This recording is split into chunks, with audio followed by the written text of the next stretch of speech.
Hey guys, Merry Christmas! I wish I could be there to read to you guys in person, but with the pandemic going on, I just don't think that's going to be possible for a little while. I hope you guys understand. But I do have a fun book to read today. It's How the Grinch Stole Christmas, and I think you guys will really enjoy this book. It's one of my favorite Christmas books. It's by Dr. Seuss. Every Who down in Whoville liked Christmas a lot. You can see there's a little Who in the wreath. I like Christmas. But the Grinch, who lived just north of Whoville, did not. The Grinch hated Christmas, the whole Christmas season. Now, please don't ask why. No one quite knows the reason. It could be that his head wasn't screwed on just right. Or it could be, perhaps, that his shoes were too tight. But I think the most likely reason of all may have been that his heart was 2 sizes too small. He looks kind of mean. I don't know. But whatever the reason, his heart or his shoes, he stood there on Christmas Eve hating the Whos, staring down from his cave with a sour, grinchy frown at the warm lighted windows below in their town, for he knew every Who down in Whoville beneath was busy now, hanging a mistletoe wreath. And they're hanging their stockings, he snarled with a sneer. Tomorrow is Christmas, it's practically here. Then he growled, with his Grinch fingers nervously drumming. I must find some way to stop Christmas from coming, for tomorrow, he knew. For tomorrow, he knew, all the Who girls and boys would wake bright and early, and they'd rush for their toys. And then, oh, the noise. The noise, noise, noise. That's the one thing he hated most. The noise, noise, noise. It does look like they're making a lot of noise. Then the Whos, young and old, would sit down to a feast, and they'd feast, and they'd feast, and they'd feast, feast, feast. They would feast on Who pudding and the rare Who roast beast, which was something the Grinch couldn't stand in the least. That's a big table, a lot of people. And then they'd do something he liked least of all. Every Who down in Whoville, the tall and the small, would stand close together with Christmas bells ringing, and they'd stand hand in hand, and the Whos would start singing. They'd sing, and they'd sing, and they'd sing, sing, sing. And the more the Grinch thought of this Who Christmas sing, the more the Grinch thought, I must stop this whole thing. Why, for 53 years, I've put up with it now. I must stop Christmas from coming. But how?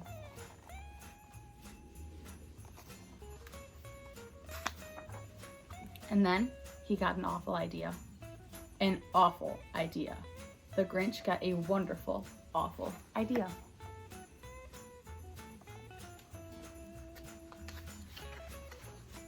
I know just what to do, the Grinch laughed in his throat, and he made a quick Santa Claus hat and coat. And he chuckled and clucked with what a Grinchy trick. With his coat and his hat, I look just like Saint Nick. All I need is a reindeer. The Grinch looked around, but since reindeer are scarce, there were none to be found. Did that stop the old Grinch? No, the Grinch simply said, if I can't find a reindeer, I'll make one instead. So he called his dog Max. Then he took some red thread and tied a big horn to the top of his head. I don't think my dog would like that very much. Then he loaded some bags and some old empty sacks on a ramshackle sleigh, and he hitched up old Max. Then the Grinch said, giddy up, and the sleigh started down towards the homes where the Whos lay a snooze in their town.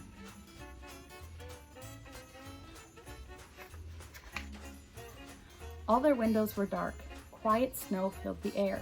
All the Whos were dreaming sweet dreams without care. When he came to the first little house on the square, this is stop number 1, the Grinchy Claus hissed, and he climbed off the roof, empty bags in his fist. He looks like he's up to no good. Then he slid down the chimney, a rather tight pinch, but if Santa could do it, then so could the Grinch. He got stuck only once for a moment or two. Then he stuck his head out of the fireplace flue, where the little Who stockings all hung in a row. These stockings, he grinned, are the first things to go.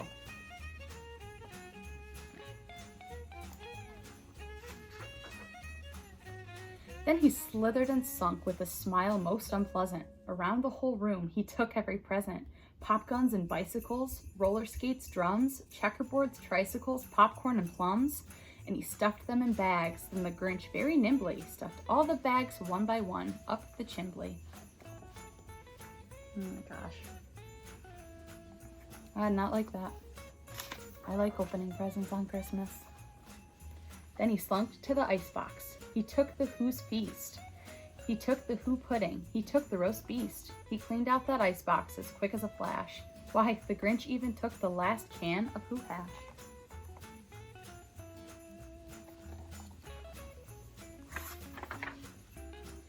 Then he stuffed all the food up the chimney with a glee. And now, grinned the Grinch, I will stuff up the tree. Don't take their tree. Don't do it. And the Grinch grabbed the tree, and he started to shove when he heard a small sound like the coo of a dove. He turned around fast and saw a small Who, little Cindy Lou Who was not more than 2. The Grinch had been caught by this tiny Who daughter who got out of bed for a cold cup of water. She stared at the Grinch and said, "Santa Claus, why? Why are you taking our Christmas tree? Why?" He's busted. Taking their tree. But, you know, that old Grinch was so smart and slick, he thought up a lie, and he thought it up quick. "My sweet little tot," the fake Santa Claus lied. "There's a light on the tree that won't light on one side. So I'm taking it home to my workshop, my dear. I'll fix it up there, then I'll bring it back here." And his fib fooled the child. Then he patted her head. Then he got her a drink and sent her to bed. Then Cindy Lou Who went up to bed with her cup. He went to the chimney and stuffed the tree up. She almost had him. Almost caught him. Then the last thing he took was the log for the fire. Then he went up the chimney himself, the old liar.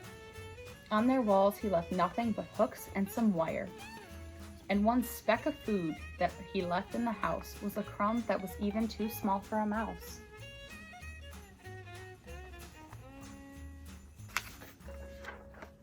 Then he did the same thing to the other Who's houses, leaving crumbs much too small for the other Who's mouses.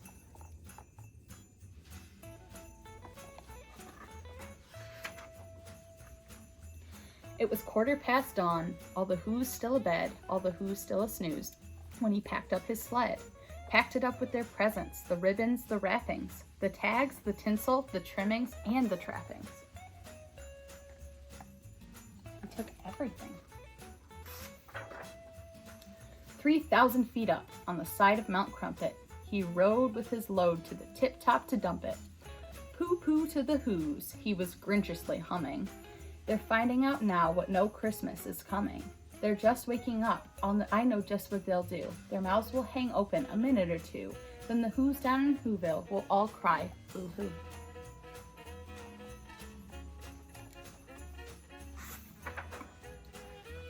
"That's a noise," grinned the Grinch, "that I simply must hear." So he paused, and the Grinch put up his hand to his ear. And when he did, he heard a sound rising over the snow. It started in low and started to grow.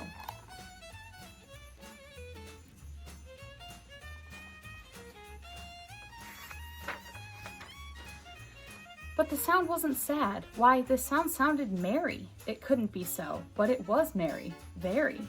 He stared down at Whoville. The Grinch popped his eyes. Then he shook when he saw a shocking surprise.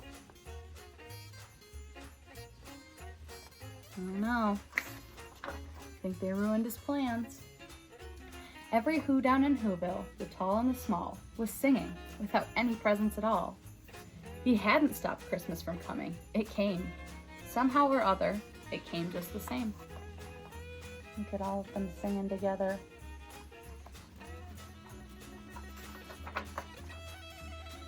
And the Grinch, with his Grinch feet ice cold in the snow, stood puzzling and puzzling. How could it be so? It came without ribbons, it came without tags, it came without packages, boxes, or bags. and he puzzled 3 hours till this puzzler was sore. Then the Grinch thought of something he hadn't before. Maybe Christmas, he thought, doesn't come from a store. Maybe Christmas, perhaps, means a little bit more.